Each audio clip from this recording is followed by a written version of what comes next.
Di permukaan, ekonomi Indonesia tampak sedang berada dalam siklus produktif. Ribuan tenaga kerja terserap ke dalam pabrik-pabrik manufaktur yang terus beroperasi sepanjang hari untuk memenuhi permintaan pasar. Pertumbuhan ini juga merambah ke sektor digital, di mana gedung-gedung perkantoran modern dipenuhi oleh ekosistem teknologi yang tampak mapan dan didukung modal besar. Skala pembangunan dan ekspansi industri sekuat ini membutuhkan aliran modal yang konstan. Namun ada satu pertanyaan krusial yang jarang diajukan. Dari mana sebenarnya dana triliunan rupiah yang menyokong sektor-sektor produktif ini berasal? Penelusuran aliran modal ini mengungkap jalur tak terduga. Jejak transaksi ini mengarah pada akumulasi dana jutaan warga yang terjebak siklus kekalahan judi online. Sindikat judi internasional ini menghadapi kebuntuan logistik. Mereka memiliki timbunan uang ilegal yang terlalu besar untuk digunakan secara terbuka.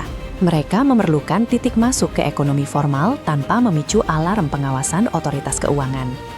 Untuk menembus gerbang tersebut, para pelaku merancang sebuah koridor pencucian uang lintas negara. Sebuah sistem sistematis yang mengubah uang hasil kejahatan digital menjadi aset fisik yang tampak sah. Perjalanan ini dimulai dari aliran dana digital yang keluar dari dompet elektronik para pemain di Indonesia. Uang ini melintasi perbatasan dan berkumpul di satu pusat operasional strategis di Kamboja. Pemilihan lokasi ini didasarkan pada keberadaan zona ekonomi khusus, di mana operasional kasino fisik memiliki izin resmi di bawah hukum setempat. Sindikat membangun hotel dan kasino megah sebagai selubung administratif. Di balik kemegahan fisik ini, mereka mengoperasikan platform judi online ilegal yang menjadikan masyarakat Indonesia sebagai target pasar utama mereka.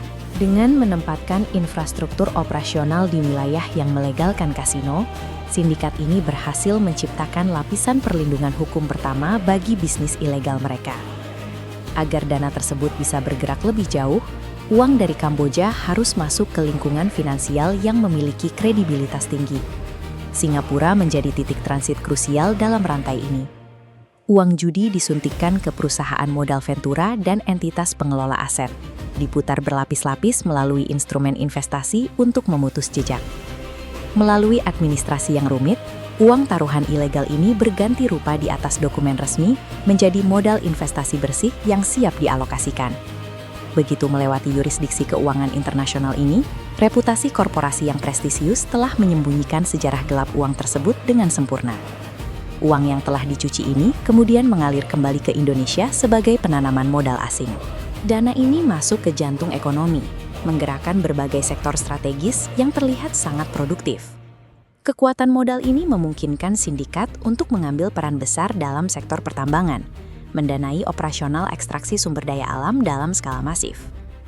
Investasi ini juga menyusup ke sektor agribisnis, memperluas kepemilikan lahan melalui pembangunan perkebunan kelapa sawit yang membentang di berbagai wilayah. Sindikat ini juga menyiapkan strategi keluar yang aman melalui mekanisme divestasi.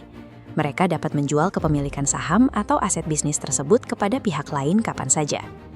Secara hukum, dana hasil penjualan aset tersebut diakui sebagai keuntungan bisnis yang sah dan kena pajak. Hal ini secara total memutus hubungan hukum terakhir dengan kejahatan judi online yang menjadi hulu dana tersebut. Dengan selesainya siklus ini, kekalahan finansial rakyat kecil telah berhasil diubah menjadi kekayaan korporasi yang kini tak tersentuh oleh hukum. Keberadaan skema ini menimbulkan kerusakan makroekonomi yang nyata bagi negara.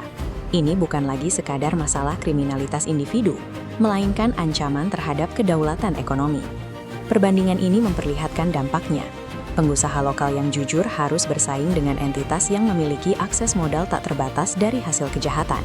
Persaingan usaha yang adil menjadi mustahil untuk dipertahankan. Seringkali, judi online hanya dipandang sebagai masalah moralitas masyarakat. Namun jika dilihat dari arus modalnya, praktik ini merupakan serangan langsung terhadap integritas sistem perbankan dan investasi nasional. Sindikat ini beroperasi seperti parasit ekonomi.